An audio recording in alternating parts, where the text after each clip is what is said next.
Hello, Michelle. How are you today? I'm doing well, Aubrey. How are you? I'm excellent. I am really excited for the question we got today. hmm This is interesting because we just recorded an episode not long ago about vocabulary for time management, because this is a common Right. topic on IELTS speaking. And then we got a great listener question about reading. So, first of all, I know we Mm. talked about this a little bit when we shared vocabulary, but Michelle, do you feel like in general you're good at managing your time? It's a good I am not. question. I'm going to I, admit right I, now that I I try. am I not. try. I I don't. try I think to. it. I'm bad at it. I think it just really depends on what it is, For and sure. Same. I have a hard time figuring out priorities, and I want to do.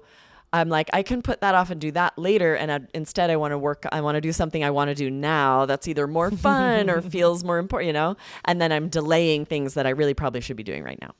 oh man, yeah. It really depends on what. Yeah, I would say that sounds pretty spot on for me, but I think I do okay. I'll say I'm Yeah. okay. That's not bad. I'll take okay. Yeah. I Yeah. have gotten really bad about this right now because I'm writing a book, guys, which Right. I'm hoping will be published soon. I finished writing it, Michelle. It's done. And I Oh. really am proud of it. I think it's really good. I'm looking Oh for a my literary gosh. agent. So stay tuned, guys. I'll let you know when it's available for purchase. Hopefully it will be. But it's been so hard to do anything else. I was excited about it and I just wanted to write. And it was so hard to get any work done, to like be a good mom. So I'm like, but I want to write my book. That's all I want to Yeah. do. Yeah. So yeah, this is tricky. And we know that for you IELTS students, you're in that same boat where you have to study for IELTS, but there's so many things you'd probably rather be doing. So you have to be managing your time. And this also is related to IELTS reading, because when you are taking the exam on test day, it's so important that you have these time management strategies so that you can get as high a score as you can. Often the reason students get lower scores is not about not having good reading comprehension. It's about a lack of time management. So should we get to the question? Yes, we got a great question on YouTube from Rohit Shi. So would you like to read that for us, Lindsay, or sorry, Michelle? It's okay. It happens. It says, "Hello. I recently faced a problem while practicing. Actually, when I solve different types of questions at once, I guess when I answer, right, I get so involved in matching the information that almost 1/3 of the allotted time, let's say 12 to 15 minutes in a 20-minute passage, is spent. Can you guide me on this?" Ooh, yeah, that's a great question. Yes, this is so tricky. So I'm excited to dive into this because, first of all, well done, Rohit, on Yeah, recognizing that you need to be thinking about time management. You need to be very taking smart. practice exams ahead of time. It's like the hmm LSAT. I was practicing for the LSAT for a while, and it is more about the time management, about being able to answer all of these questions in the very limited time you have.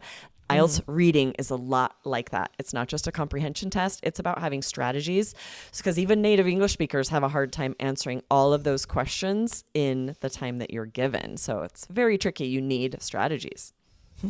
Yeah, exactly. So we're going to go through some ideas for you today. But guys, remember to hit the follow button wherever you're listening or watching, and stay to the end for details about a recent episode with related vocab. So that's going to be helpful. So you're going to definitely want to check that out. Yes, I mentioned that we talked recently about time management vocabulary, and you want to make sure to have that. We'll share details at the end if that sounds unfamiliar to you. Maybe you missed that episode. Yeah. But yeah, let's dive into this because Rohit is not alone. Many of you out there listening are likely in this same boat. This is an extremely common IELTS reading problem, especially when students are serious, careful readers, because usually what's happening, it's not a language problem. It's more about lacking strategies and attention management. Because if you're reading too carefully, you're reading entire passages, you just do not have time to find all of the answers you need during the reading exam. It's impossible. Yeah, exactly. So, and Rohit mentioned that when there are several question types together, so especially like Yes. matching information, Rohit might spend 12 to 14 minutes on one passage because you become deeply involved in searching and comparing details. And so what does that tell us, Aubrey? Yes, this is sort of a red flag for study habits, for strategies here.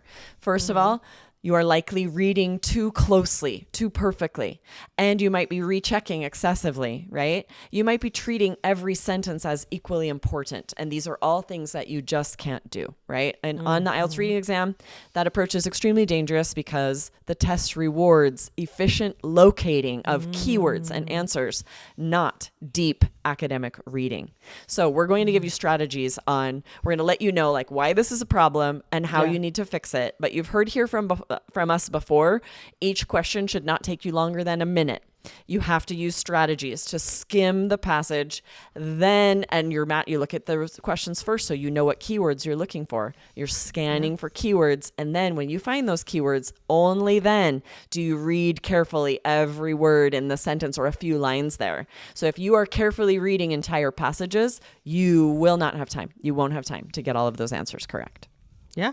So, all right. So let's talk about these question types, right? So like why these take so much time. So we're talking about like matching information, matching headings, matching features, right? Or questions that start with things like which paragraph contains, right? Exactly, right? Matching information in paragraphs. We often call that one. These are so tough. They're intentionally designed to slow students down, right, Michelle? Yeah, exactly. And so, I mean, this is for a variety of reasons. So like it could be because information is paraphrased heavily, or the answers are not always in order, which is definitely tricky. Yes. What else? Also, several paragraphs may seem like where you should be looking. There could be a few different paragraphs that kind of generally cover the topic that the keywords are related to. So it's not always obvious exactly where you go to look for that answer. You might need to scan and you might sort of see those keywords a couple of times. Then if you read closely and don't see it right away, then you move to the next one. This can take time. You have to practice in advance. You can't just know the strategies that you need and then go on test day and expect to be able to use them efficiently. It takes a lot of practice ahead of time. Yeah. So if you try to fully understand everything before answering, you are going to get trapped. And I mean, here's an example of the biggest mistake. So see if this sounds familiar to you. Many students do this. Read paragraph A carefully, then compare it with question 1. Then compare it again. Then what else, Aubrey? What happens? Yeah, then they'll check the next paragraph, right? Then they're checking paragraph B, returning to A, rereading the question again, rechecking the keywords, doubt their answer, and start over. And suddenly you've wasted so much time and you haven't even found one answer. That cycle totally destroys your timing and you just won't have enough time to find these different answers. So IELTS is about timing. Right? As I was mentioning, it's much more important that you learn how to scan for keywords, that you learn how to recognize those paraphrases. We often call them parallel expressions because rarely is the exact word from the question in the passage. It's usually a synonym, a paraphrase, a parallel expression, and you need to practice looking for those.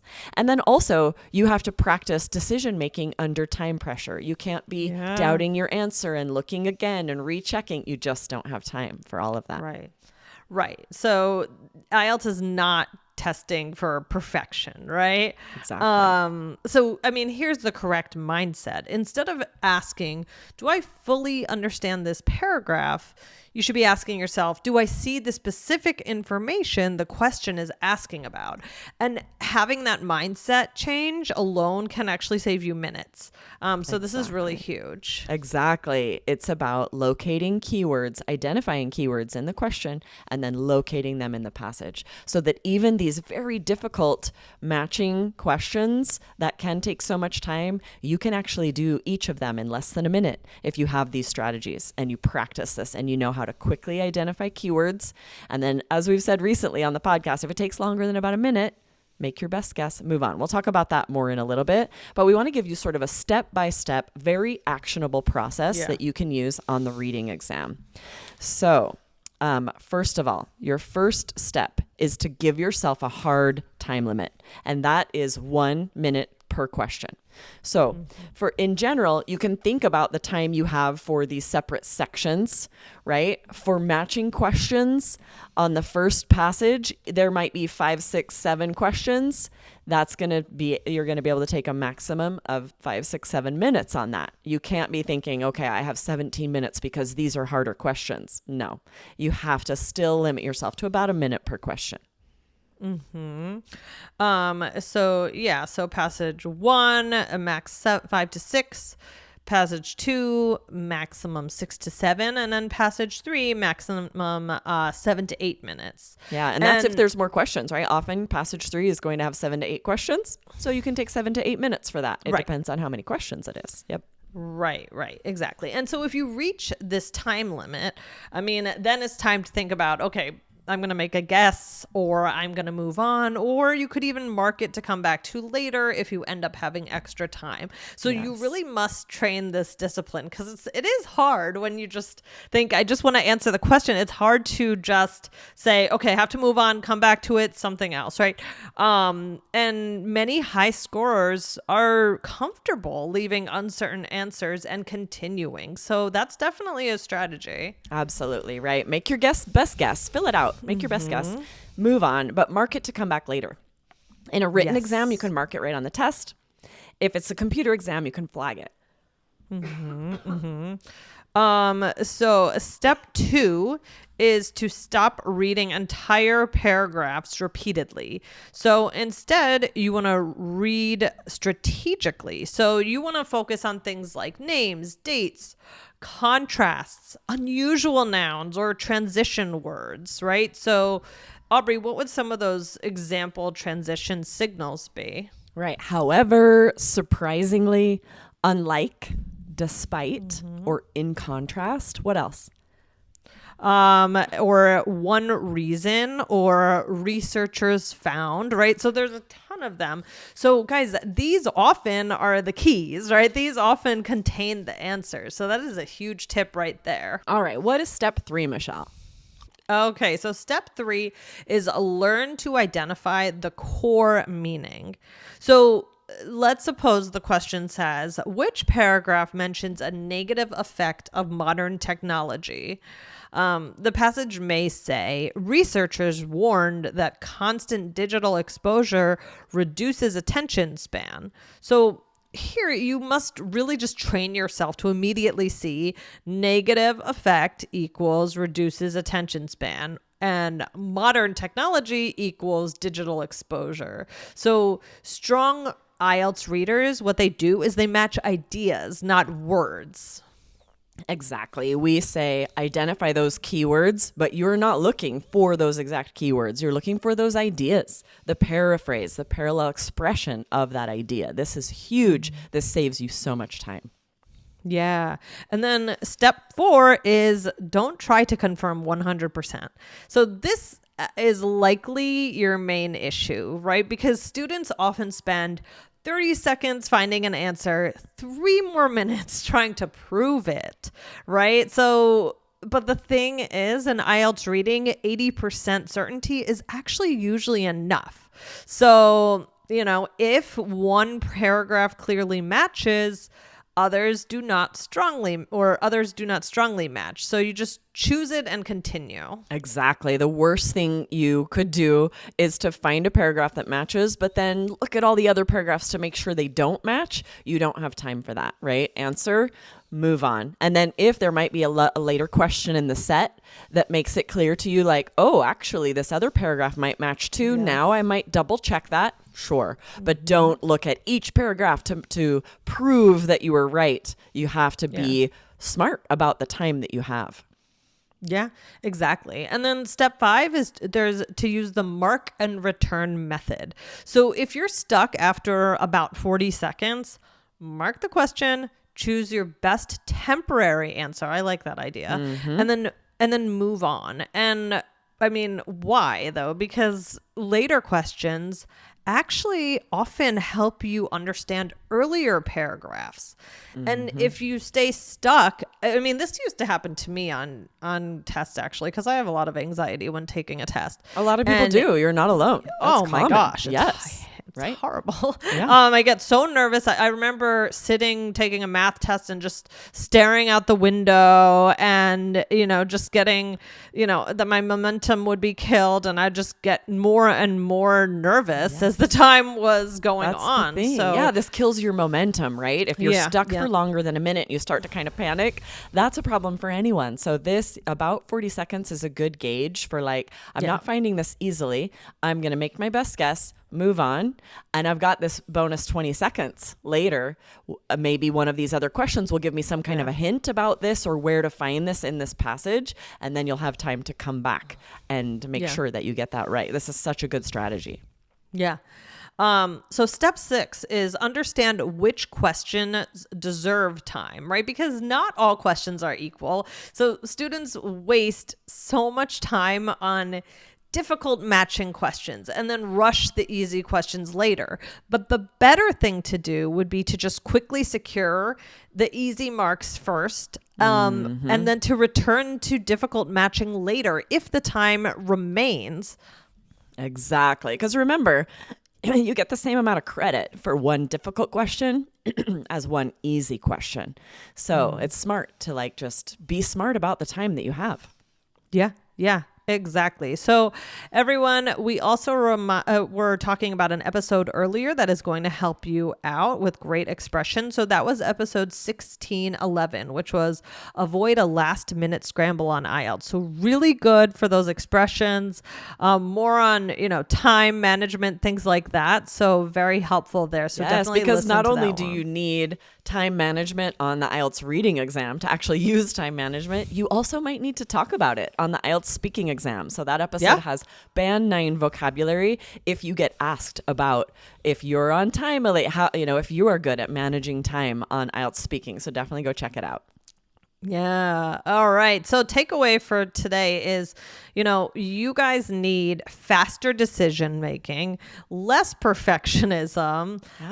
What else, Aubrey? Scanning habits, right? You have to have those strategies to be able to identify keywords and then scan for parallel expressions, paraphrases that you have to practice. You have to practice that in advance. And then confidence with uncertainty. You're not going to be 100% certain that this is the perfect paragraph, that's okay. 80% certainty is perfect, and then move on. And if something happens as you're looking for these other answers that makes you doubt, then maybe we can go back and make sure if you have extra time. But you don't want to be doubting every question and spending the time to double check. You just don't have time for that. No.